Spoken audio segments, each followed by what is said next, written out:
الفاتحة. أعوذ بالله من الشيطان الرجيم. بسم الله الرحمن الرحيم. الحمد لله رب العالمين الرحمن الرحيم مالك يوم الدين. إياك نعبد وإياك نستعين اهدنا الصراط المستقيم صراط الذين أنعمت عليهم غير المغضوب عليهم ولا الضالين آمين. Assalamualaikum warahmatullahi wabarakatuh. Alhamdulillahilladzi arsala rasulahu rahmatan lil alamin. Asyhadu an la ilaha illallah al-khaliqul haqqul mubin wa asyhadu anna Muhammadar Rasulullah shadiqul wa'dil amin. Allahumma salli wa sallim ala sayyidina Muhammadin fil awwalin wal akhirin wa ala alihi wa sahbihi wa man tabi'ahu illa yaumiddin. Qala Allah Ta'ala fil Qur'anil Karim, a'udzu billahi minasy syaithanir rajim. Wadhkuru ni'matallahi 'alaikum id kuntum a'da'an fa'alafa baina qulubikum fa asbahtum bi ni'matihi ikhwana. Wa qala Nabi sallallahu alaihi wasallam, man kharaja min baitihi fi talabil ilmi wa huwa fi sabilillah hatta yarji'. Hadratul Mukarramun, para alim, para ulama, para tokoh masyarakat, wabil khusus Mukarram Bapak Ustadz Elan Taufik Mukarram, Bapak Ustadz Sopian, yang saya hormati Ketua DKM Bapak Haji Burhanuddin, yang saya hormati Bapak Lutfi, juga seluruh jamaah sekalian yang dimuliakan Allah Subhanahu wa taala. Alhamdulillah, pada petang hari ini kembali Allah himpun kita di majlis yang sangat mulia ini dalam rangka thalabul ilmi. Mudah-mudahan Allah limpah curahkan rahmat serta keberkahan kepada kita sekalian dan berikan ilmu yang manfaat yang akan menambah kualitas ibadah kita di hadapan Allah Subhanahu wa taala. Dan kita bersyukur juga kita telah masuk pada bulan yang mulia. Bulan ini mulia karena lahir manusia paling mulia, Nabi Muhammad sallallahu alaihi wasallam. Dan kita bersyukur pula telah dijadikan umatnya, karena umat-umat terdahulu bahkan nabi-nabi terdahulu iri dengan umat kita, umat Nabi Muhammad. Mereka ingin menjadi umat Nabi Muhammad, tapi tidak mungkin karena Nabi Muhammad diturunkan di akhir zaman dan kitalah yang beruntung menjadi umat Nabi Muhammad sallallahu alaihi wasallam. Dan tidak satupun nabi daripada 124.000 nabi dan rasul yang dapat menjamin umatnya pasti masuk surga kecuali Rasulullah sallallahu alaihi wasallam. Sebagaimana sabdanya, kullu umati yadkhulunal jannah. Semua umatku pasti masuk surga. Jadi kita ini alhamdulillah sudah dijamin oleh Rasulullah sebagai ahli surga. Illa man aba, kecuali yang enggak mau. Siapa yang enggak mau? Yang taat kepadaku dialah yang mau masuk surga. Tapi yang tidak mau taat kepadaku, kata Rasulullah, maka dia pengen banget masuk neraka tuh. Enggak mau masuk surga. Jamaah sekalian kepada Allah Subhanahu wa taala, Nabi Muhammad adalah makhluk paling mulia. Bahkan alam semesta ini tidak ada, kita semuanya tidak ada bila tidak diciptakan Nabi Muhammad sallallahu alaihi wasallam. Sebagaimana dalam hadis qudsinya, laula ya Muhammad, laulaka ya Muhammad, ma khalaqna aflaq. Seandainya aku tidak menciptakanmu, seandainya aku tidak menciptakanmu hai Muhammad, maka aku tidak akan ciptakan alam semesta ini. Bahkan ketika Adam diciptakan, kemudian diciptakan pula Hawa yang cantik jelita. Begitu memandang Hawa, Adam langsung pengen peluk tuh. Apa kata Allah? Jangan dulu, mahar. Jadi minta mahar dulu. Kemudian Nabi Adam maharnya dengan membaca Allahumma sholli ala sayyidina Muhammad wa ala ali sayyidina Muhammad. Kemudian Allah pura-pura heran, pura-pura bertanya, karena Allah nggak mungkin nggak tahu. Kenapa kamu maharnya membaca salawat kepada Muhammad? Apa jawab Adam? Karena aku ketika pertama kali membuka mataku, terlihat asmamu senantiasa bersanding dengan namanya. Jadi nama Muhammad itu bersanding dengan nama Allah di pilar-pilar aras. maka aku bersolawat kepadanya karena aku yakin ini adalah makhluk paling mulia. Apa kata Allah dalam hadis qudsinya? Laula Muhammad ma khalaqtaka ya Adam, ma khalaqtuka ya Adam. Seandainya bukan karena Muhammad, maka aku tidak akan ciptakan kamu wahai Adam. Jadi kita ada, nenek moyang kita ada, dan kita semua ada gara-gara Allah telah mempersiapkan penciptaan Nabi Muhammad sallallahu alaihi wasallam. Jadi nama Muhammad itu sudah tertulis menjadi kaligrafi di Arash. Itu kalau ahli tasawuf mengatakan Muhammad itu nama nurnya, nama ruh daripada Nabi Muhammad. Nama fisiknya apa? Ahmad.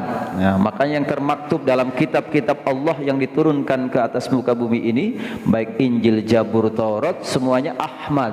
Ya, itu nama jasmaninya. Sedangkan nama ruhnya Muhammad. Maka ketika kita membaca salawat dengan Allahumma sholli ala sayyidina Muhammad, berarti kita bersalawat kepada ruh Nabi kita, Nabi Muhammad sallallahu alaihi wasallam.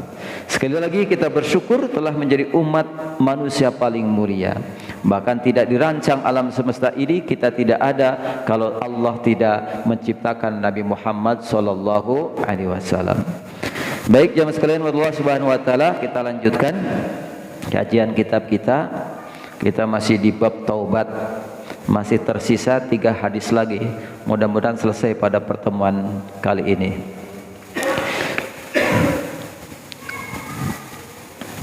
Bismillahirrahmanirrahim. Wa an Abi Nujaidi Imran bin Husaini Khuzai radhiyallahu anhuma.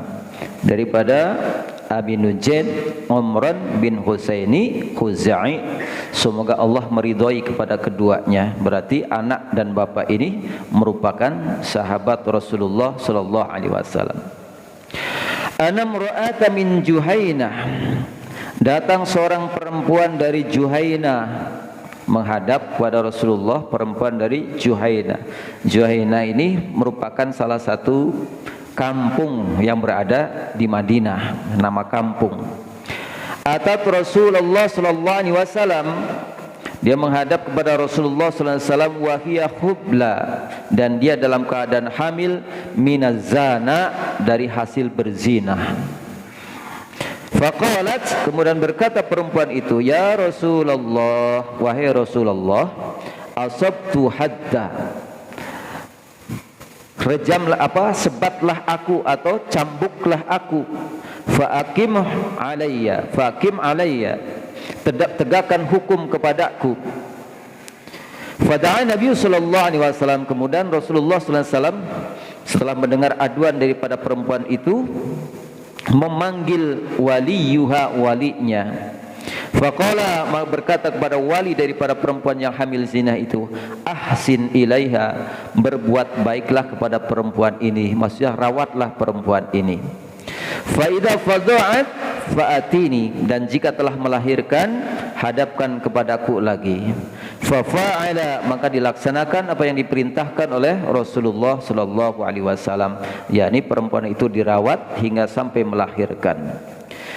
Fa amara biha Nabi sallallahu alaihi wasallam, setelah perempuan itu datang setelah melahirkan, maka Allah memerintahkan kepada para sahabat, fasuddat 'alaiha siyabuha, ikatlah perempuan itu dengan pakaiannya.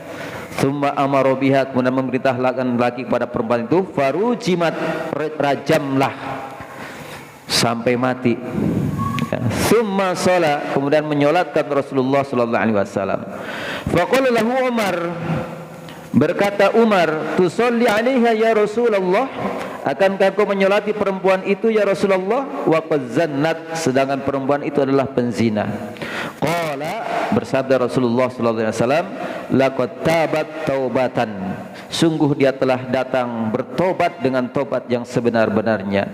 Lau qusimat baina sab'ina min ahlil Madinah, dan jika tobatnya dibagi kepada ahli Madinah, lawasi'tahu, kepada 70 orang ahli Madinah, lawasi'tuhum, maka akan menyukupinya. Wal wajadta afdhala min anjadat binafsiha Allah, pernahkah kamu melihat ada orang yang menyerahkan jiwanya kepada Allah Subhanahu wa taala?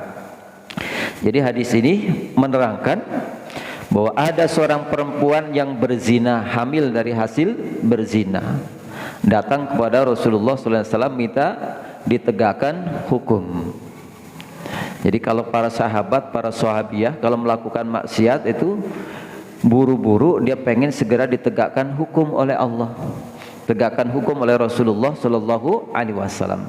Karena para sahabat dan sahabat tahu hukuman di akhirat lebih dahsyat daripada hukuman di dunia. Kira-kira ada nggak orang sekarang berzinah datang kepada RT, hukum saya? Ya. Orang maling, orang korupsi datang kepada hakim sendiri, ada nggak? Ini menunjukkan bahwa kualitas para sahabat, para sahabiah itu di atas kita semuanya.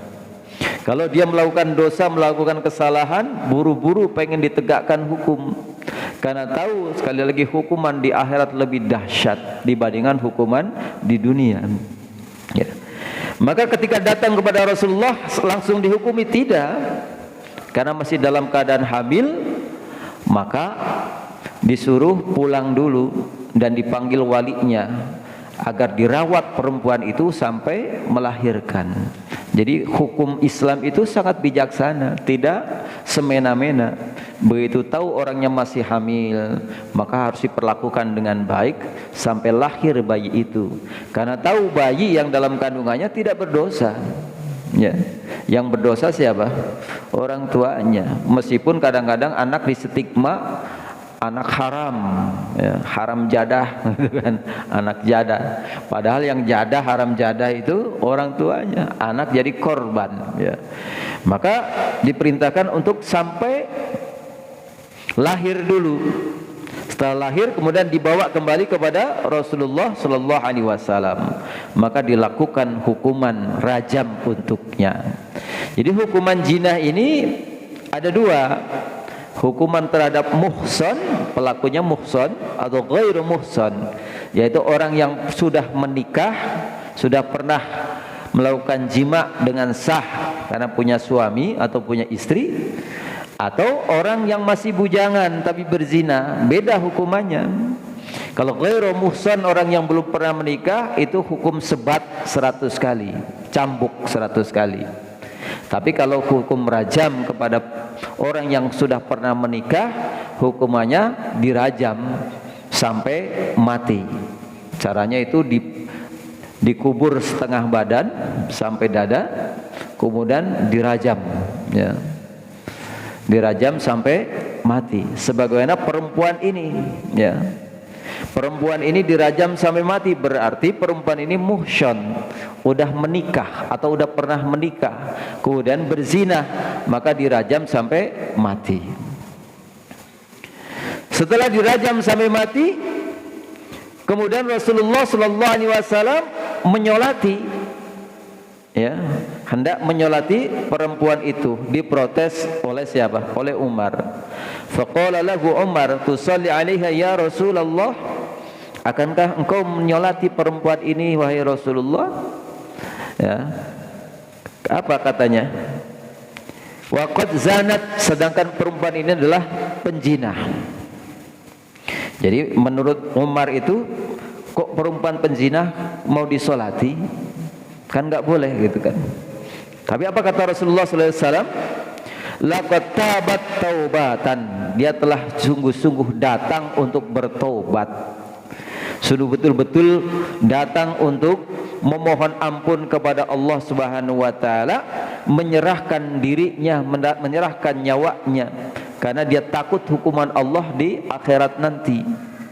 Maka disolati oleh Rasulullah sallallahu alaihi wasallam karena dianggapnya orang yang sudah tobat sedemikian itu sudah diampuni dosanya oleh Allah Subhanahu wa taala. Bahkan Rasulullah katakan, "Lau qusimat baina sab'ina min ahlil Madinah lawasi'athum," dan seandainya tobatnya dibagi kepada 70 orang Madinah akan mencukupi. Ini kalimatnya orang Madinah. Orang Madinah sama enggak dengan orang Cibitung? Kualitasnya sama enggak? Orang Madinah orang-orang terpilih, apalagi orang-orang yang hidup sejaman dengan Rasulullah sallallahu alaihi wasallam.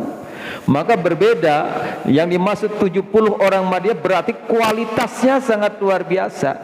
Berarti kalau dibagi dengan orang-orang lain, dibagi dengan orang Zibitung, mungkin mencukupi 700 orang. Kalau 7 orang Madinah saja bisa mencukupi 70 orang. Berarti kalau pada orang-orang lain bisa lebih daripada itu, ya.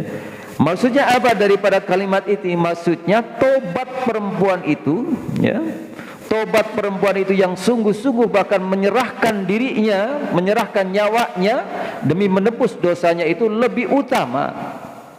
Bahkan tobatnya itu apabila dibagi kepada 70 orang cukup gitu. Saking tobatnya ini luar biasa.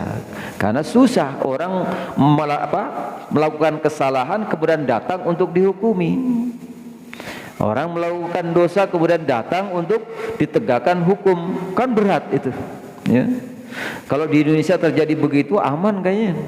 Orang habis korupsi datang ke hakim minta dihukumi, ya. Aman itu, ya. Ini malah habis korupsi jadi siluman, nggak ketemu ngilang tuh. Siapa tuh? Harun Masiku. Ya, malah ngilang. Habis korupsi masuk pengadilan pun cari cara bagaimana biar bisa lepas atau seringan-ringannya hukuman bisa tegakkan kepadanya. Kenapa demikian? Karena dia tidak tahu kalau di akhirat nanti hukumnya lebih dahsyat daripada hukuman di dunia. Menurut Sahibiyah ini, dihukum rajam sampai mati itu tidak ada apa-apanya. Karena begitu dirajam dia sakit, mati, beres sudah. Kan kalau sudah mati sudah nggak kerasa lagi. Ya. Kalau sudah dihukum mati sudah beres. Tapi nanti di akhirat dihukum hidup terus. Udah diinjek-injek, dicambuk, dibakar, digorok, hidup lagi. Udah minum makanan zakum, udah minum minuman daripada cairan timah, udah ususnya terburai, ususnya busuk, jadi lagi, sehat lagi. Terus menerus, karena hukuman akhirat itu tidak ada hentinya. Khalidina fiha abada. Orang yang paham hal itu, maka dia memilih hukuman di dunia. Makanya ada kisah Harut dan Marut, ya, yaitu malaikat yang nyinyir dengan perbuatan maksiat manusia. Ah, manusia katanya, kerjanya cuma maksiat, kerjanya cuma berbuat dosa gitu kan. Kata Allah, memangnya kamu mampu kalau jadi manusia bisa menahan diri daripada maksiat, ya. Insya Allah kata malaikat. Maka diturunkan tuh Harut dan Marut. Diturunkan Harut dan Marut ke bumi. Begitu sampai turun ke bumi, belum melakukan apa-apa, ada perempuan cakep lewat. Digodain itu sama malaikat-malaikat yang sudah diberi nafsu seperti manusia, digodain dan akhirnya berbuat maksiat. Maka baru saja turun ke bumi sudah melakukan maksiat, akhirnya ditanya oleh Allah, kamu mau dihukum di akhirat apa di dunia? Karena Harut dan Marut tahu bagaimana dahsyatnya neraka, bagaimana luar biasanya hukuman di akhirat. Kata malaikat Harut dan Marut, aku memilih hukuman di dunia. Maka sejak saat itu malaikat Harut dan Marut dihukum di lautan, ditenggelamkan, kepalanya di bawah sampai hari ini. Makanya kata sebuah riwayat dikatakan ombak lautan itu dari napasnya malaikat Harut dan Marut. Ya. Jadi kalau lagi dan itu bergelombang. Berarti kalau lagi tsunami lagi batuk tuh malaikat. Ya. Itu malaikat yang dihukum oleh Allah karena bermaksiat. Dia pilih, ya, dia pilih dihukum oleh Allah di dunia karena tahu hukuman di akhirat itu sangat luar biasa tuh. Tapi kita menganggap aman-aman saja dari hukuman Allah di akhirat nanti kalau melakukan maksiat, melakukan kecurangan dan seterusnya, karena merasa itu tidak seberapa hukuman di akhirat. Ya, terus bagaimana orang yang tidak dihukum di dunia, di akhirat nanti? Karena kita bersyukur menjadi umat akhir zaman. Kalau kita bertobat dengan sebenar-benarnya tobat, kalau kita betul-betul tobatnya memenuhi 3 syarat sebagaimana yang telah diterangkan terdahulu, berhenti dari maksiat itu, menyesal, tidak mengulangi lagi perbuatan maksiat itu, tobatnya sungguh-sungguh kepada Allah, maka insya Allah sudah aman kita di akhirat. Enak gak jadi umat akhir zaman ini? Ya, cukup kita tobat dengan sungguh-sungguh, ya, gempur dosa kita dengan istighfar, ya, maka insya Allah di akhirat kita tidak lagi akan dihukum oleh Allah Subhanahu wa Ta'ala.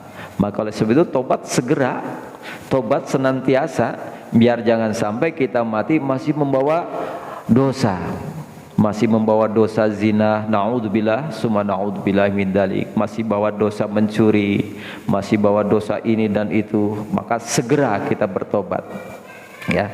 Namun kalau kita melakukan apa yang dilakukan seperti yang dilakukan oleh perempuan ini, datang dan kemudian minta dihukumi di dunia, maka derajatnya sangat tinggi, ya. Selain diampuni dosanya, sebagaimana tadi diibaratkan kalau dibagi 70 orang masih mencukupi, berarti derajatnya di atas 70 orang itu, ya. Orang kalau bertobat kepada Allah Subhanahu wa Ta'ala dan ditegakkan hukum di dunia.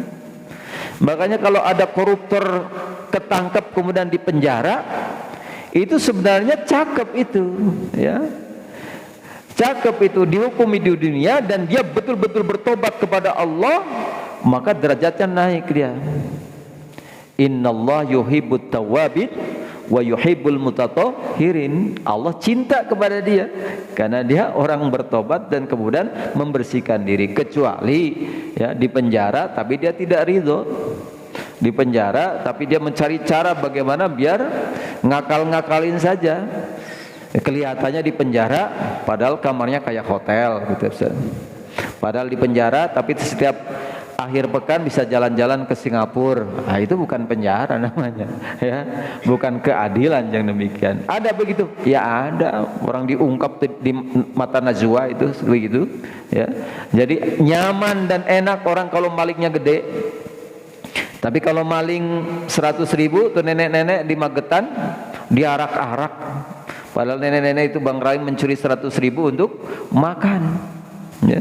Ya hukum di kita itu aneh kan. Ya. Ada preman ya, menganiaya ibu-ibu, ibu-ibunya bela diri, yang dijadikan tersangka ibu-ibunya. Aneh ya hukumnya. Ya. Ya. Makanya kalau ada orang yang putus asa kemudian berteriak-teriak khilafah, pengen ditegakkan hukum Islam, mungkin dari hal ini karena memandang telah diperlakukan tidak adil. Bukan kita mendukung khilafah ya. Nanti ada yang laporin lagi. Bukan mendukung khilafah. Tapi barangkali orang-orang yang putus asa dengan hukum yang berlaku gitu kan. Ya. Oleh sebab itu hukum yang paling adil, hukum yang paling membuat nyaman semuanya adalah hukum Allah Subhanahu wa Ta'ala, ya.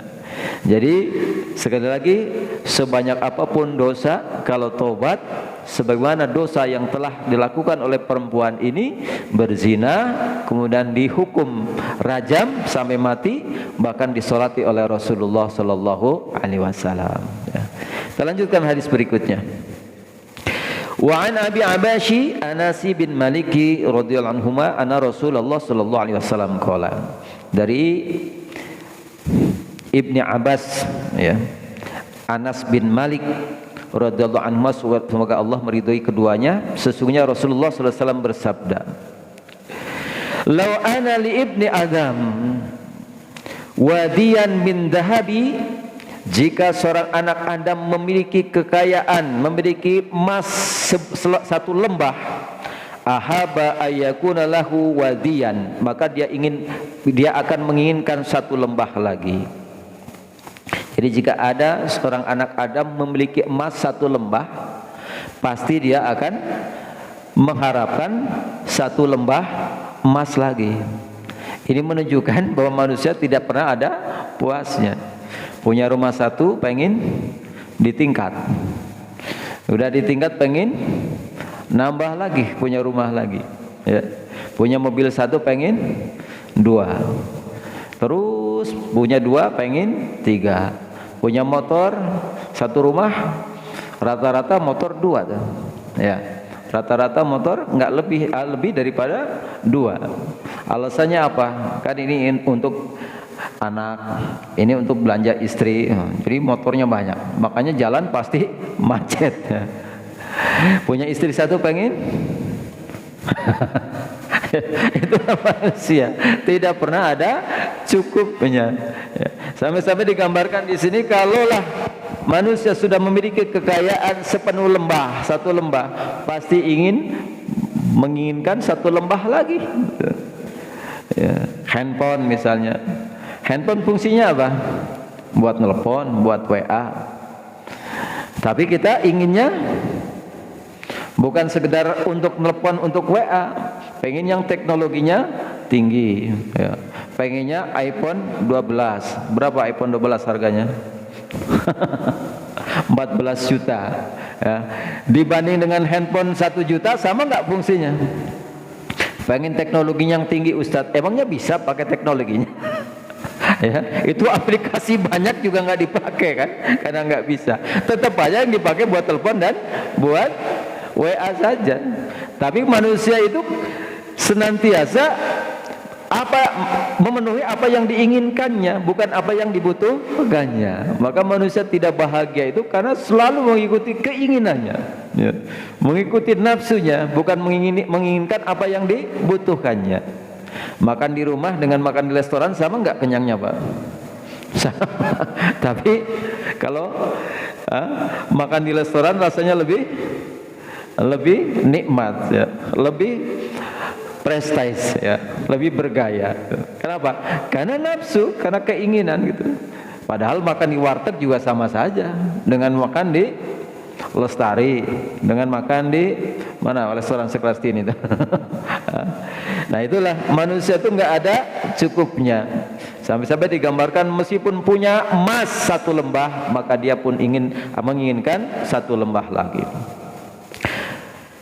Walan yamla fahu, dia tidak akan pernah cukup illa turabu, kecuali dimasukkan tanah ke dalam mulutnya. Kalau udah mati, udah disumpal tanah tuh baru berhenti tuh. Nah, ini menggambarkan manusia tidak akan pernah puas-puasnya, tidak akan pernah cukup-cukupnya, kecuali mulutnya sudah disumpal dengan debu, dengan tanah. Udah di kuburan mah sudah selesai itu, ya. Makanya suatu hari Rasulullah SAW pernah menggambar, ya, di atas pasir seret sebuah lingkaran, ya. Kemudian menggambar anak panah seret melewati lingkaran itu. Kemudian Rasulullah bertanya, kamu tahu apa yang aku gambar? Kepada sahabat. Para sahabat menjawab, hanya Allah dan engkau yang tahu ya Rasulullah. Ini lingkaran ini adalah ajal, katanya. Titik ini adalah dirimu. Maka kemanapun kamu akan pergi, pasti akan berjumpa dengan ajal. Jadi ajal itu mengelilingi kita, Pak. Kita mau pergi kemana, mau lari kemana, pasti berjumpa dengan ajal. Enggak mungkin akan luput dari ajal Allah Subhanahu wa ta'ala. Garis panah yang melewati lingkaran itu apa? Itu adalah nafsu manusia. Nafsu manusia senantiasa melampaui dari batasan umur, dari batasan kemampuan, dari batasan akal kita. Umur sudah 75 tahun, ditawarin kawin mah masih mau, Pak. Datang anaknya, Pak, Bapak udah lama sendirian, ya. Gimana kalau Bapak nikah lagi? Ya, nak, Bapak udah tua, masa kawin lagi? Tapi ada teman saya janda, mau kok sama Bapak. Ya kalau kira-kira mau ya nggak apa-apa. Nah, akhirnya mau juga. Ya. Umur sudah 70 tahun, melihat tanah kosong, sibuk. Nah, kita beli saja nih, ya.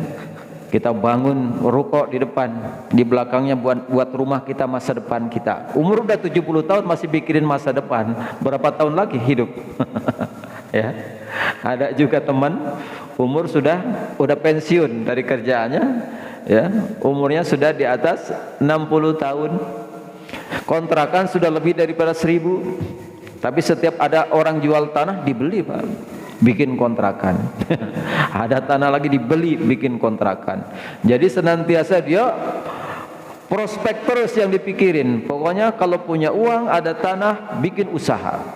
Jangan sampai nggak jadi duit lagi, gitu kan.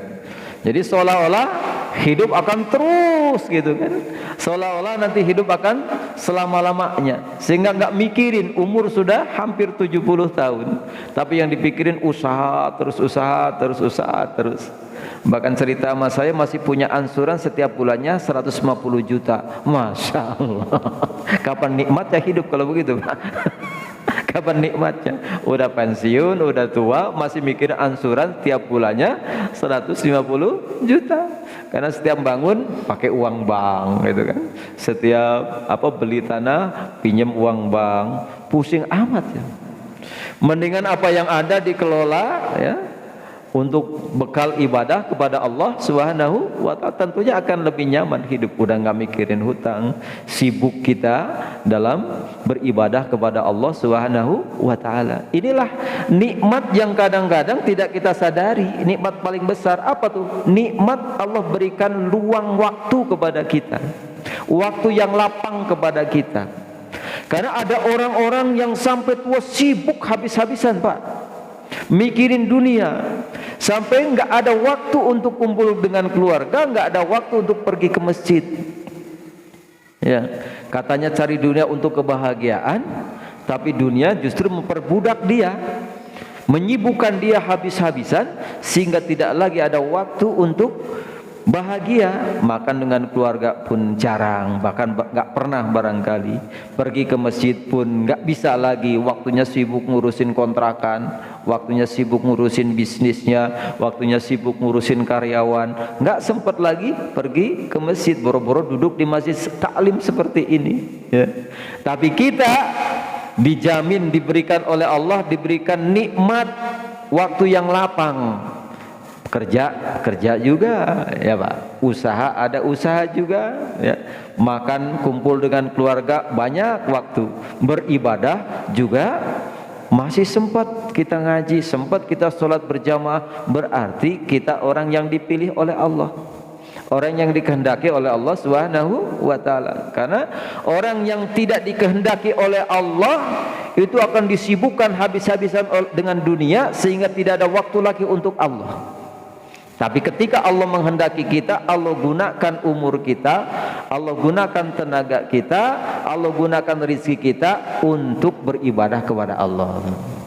Karena banyak orang yang hartanya banyak, Pak, mau haji mau umroh takut ya, takut naik pesawat jatuh mati, mana bini masih muda, anak-anak masih kecil, harta banyak. Ada yang begitu tuh.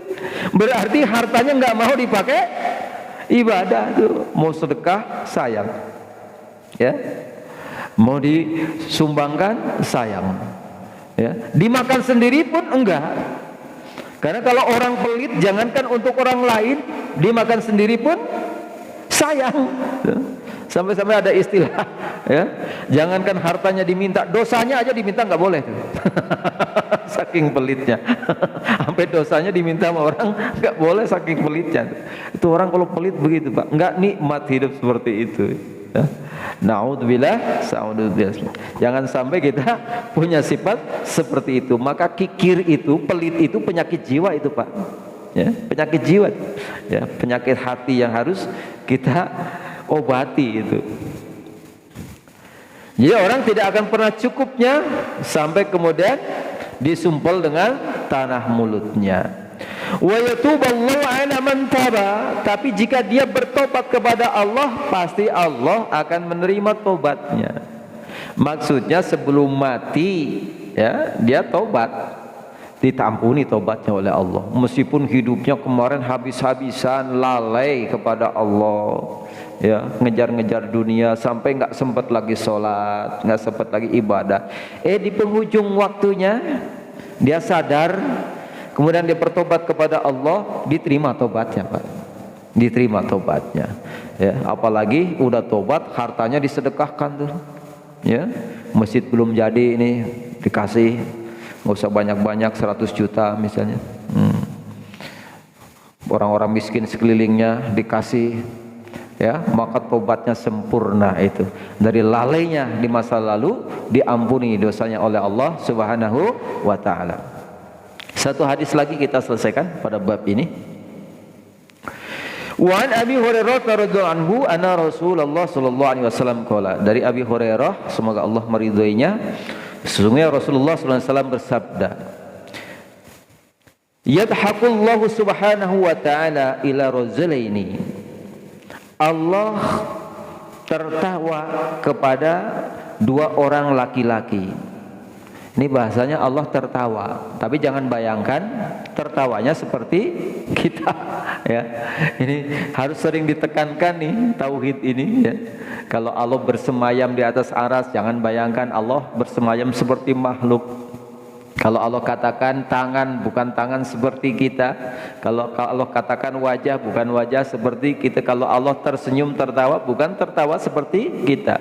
Terus apa maknanya? Hanya Allah dan Rasulnya saja yang tahu. Udah, yang penting kalimatnya tertawa. Karena kalimat-kalimat seperti ini nggak boleh ditakwil, ya, nggak boleh ditafsirkan, ya, nggak boleh dikarang-karang maknanya. Udah, Allah saja yang tahu dengan Rasulnya. Allah tertawa. Berarti Allah itu sedang menunjukkan sifat kamalnya. Karena kalau dalam Asmaul Husna itu terbagi dua, ada sifat jalal, ada sifat kamal.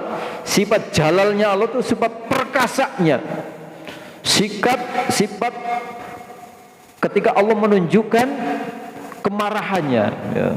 Allah maha penyiksa, Allah maha menyempitkan, itu sifat jalal. Tapi ada sifat rahmannya, sifat jamak kamalnya, sifat indahnya itu Rahman Rahim, maha penyantun, maha lembut, itu sifat kamal Allah. Nah ini ketika Allah menggambarkan sedang tertawa, itu sedang menunjukkan sifat kamalnya, sifat indahnya Allah Subhanahu wa ta'ala. Jadi Allah di sini gambarkan tertawa kepada dua orang laki-laki.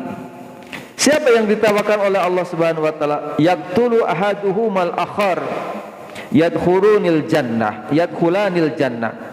Allah mentertawakan kedua laki-laki yang saling membunuh, ya, yang satu membunuh yang lain, tapi keduanya masuk surga. Jadi yang membunuh dan yang terbunuh masuk surga. Padahal dalam hadis sebelumnya ada orang membunuh dan yang terbunuh sama-sama masuk neraka. Ini beda kasus. Kalau yang hadis terdahulu itu sama-sama orang mukmin berantem, ya, yang satu terbunuh, dua-duanya yang terbunuh, yang membunuh masuk neraka. Sehingga sahabat heran, kalau yang membunuh sudah pastilah ya Rasulullah, masa yang terbunuh juga masuk neraka? Apa kata Rasulullah? Dua-duanya berniat membunuh, cuma keduluan. Tuh. Ini kalau mukmin sama mukmin, maka hati-hati kalau mukmin sama mukmin berantem, bisa yang membunuh dan terbunuh sama-sama masuk neraka. Kalau perkara-perkara sepele, ya. Kecuali mempertahankan tauhid, mempertahankan kehormatan, itu membunuh boleh. Meskipun dihukum KUHP tetap saja yang membunuh dihukum, meskipun yang dibunuh garong. Kan ada kasus lagi kemarin tuh di TV tuh, ya, garong dibunuh, dihukum yang membunuh, ya, istrinya diperkosa, kemudian orangnya dibunuh, suaminya masuk penjara. Padahal suaminya mempertahankan kehormatan, membela istrinya. Nah ini kasusnya beda lagi. Orang yang membunuh dan terbunuh sama-sama masuk surga. Kasusnya bagaimana? Yuqatilu hadza fi sabilillah fayuqtalu, ya. Ada orang yang hendak membunuh di jalan Allah. Artinya dia hendak membunuh di jalan Allah, berjihad di jalan Allah, tapi terbunuh, gitu kan. Sedangkan yang satu yang hendak membunuh itu orang yang kafir, ya, orang yang kafir, ya, orang mukmin itu yang fisabilillah itu terbunuh justru sama orang kafir itu. Tapi kemudian dua-duanya masuk surga. Kenapa? Karena tsumma yatubullahu 'alal qatili wa yuslimu wa yustashhadu. Karena kemudian yang membunuh itu, yang kafir tadi, bertobat kepada Allah, masuk Islam dan mati syahid. Jadi dua-duanya masuk neraka. Awalnya berantem antara kafir dan mukmin. Orang yang fisabilillah yang satu orang kafir berantem. Ternyata yang kalah yang fisabilillah. Tapi ternyata setelah terbunuh itu orang kafirnya bertobat kepada Allah. kemudian masuk Islam dan mati syahid, maka dua-duanya masuk surga. Ini Allah ini sedang menunjukkan sifat rahmannya, sampai Allah tertawa tuh, digambarkan Allah tertawa. Ini tadinya bunuh-bunuhan, yang satu kafir yang satu mukmin, tapi dua-duanya masuk surga karena yang terbunuh fisabilillah, yang membunuhnya kemudian dia bertobat masuk Islam dan mati syahid. Inilah sekali lagi sifat rahman Allah Subhanahu wa taala itu luar biasa pada hambanya. Maka ketika ada orang ya sudah tua enggak tobat-tobat, itu kan sudah begitu banyak maksiatnya, enggak tobat-tobat tapi sehat terus ya, enggak pernah sakit, enggak pernah sial, itu sebenarnya Allah lagi nungguin tuh, lagi nungguin tobatnya. Karena kasihan kalau dia mati dalam kemaksiatan sedemikian hebatnya, dia nanti di akhirat celaka. Allah enggak tega dengan sifat rahmannya itu, pengen hambanya itu mati dalam keadaan sudah bertobat. Makanya kalau kita lihat orang tua udah tua banget itu kan, enggak tobat-tobat ya, rambutnya udah putih semua, udah ompong, enggak tobat-tobat tapi panjang umur tuh, sehat terus, itu Allah lagi nungguin kapan lo tobatnya gitu kan, ya, kapan kamu insafnya itu. Nah, itulah sifat rahmannya Allah. Maka ketika kita lihat orang-orang yang masih suka bermaksiat tapi Allah kelihatannya jaya terus ya, kelihatannya sehat terus, kelihatannya hartanya bertambah terus, sebenarnya Allah lagi mengulur dan Allah sedang menunggu tobatnya. Maka di penghujung bab tobat ini, marilah sekali lagi kita jangan pernah berputus asa dengan rahmat Allah. Kita jangan pernah berputus asa karena kita telah melakukan dosa-dosa yang besar, tapi kita harus yakin bahwa Allah punya pintu tobat yang sangat luas, bahwa Allah Maha menerima tobat sebesar apapun dosa kita. Kalau kita bertobat kepada Allah, sebesar apapun dosa yang kita lakukan, kalau kita datang kepada Allah mengakui dosa-dosa kita, pasti Allah akan ampuni dosa kita. Sekali lagi, mudah-mudahan kita semua orang yang dikaruniakan tobat sebelum sampai ajal kepada kita sudah diampuni semuanya dosa-dosanya oleh Allah Subhanahu wa taala. Demikian ya bab tobat ini. Insyaallah pertemuan berikutnya kita akan masuk bab baru, yaitu bab sabar. Allahumma shalli ala sayyidina Muhammadin wa ala ali sayyidina Muhammad. Allahumma ighfir lana dzunubana wal walidaina warhamhuma kama rabbawna shighara. Allahumma ighfir lil mu'minina wal mu'minat wal muslimina wal muslimat al ahya'i minhum wal amwat. Allahumma inna nas'aluka salamatan fid din wa afiyatan fil jasad wa jiyadatan fil ilmi wa barakatan fi rizqi wa tawbatan qabla al maut wa rahmatan 'indal maut wa maghfiratan ba'dal maut. Allahumma hawwin 'alaina fi sakaratil maut wan najata minan nar wa 'afa 'indal hisab. Rabbana atina min ladunka rahmatan wa hayyi lana min amrina rasyada. Rabbana hab lana min azwajina wa dhurriyyatina qurrata a'yun waj'alna lil muttaqina imama. Rabbana atina fid dunya hasanah wa fil akhirati hasanah wa qina adzaban nar. Wassalamu ala mursalin walhamdulillahi rabbil alamin. Kurang lebihnya mohon maaf. Wabillahi taufiq wal hidayah. Wassalamualaikum warahmatullahi wabarakatuh.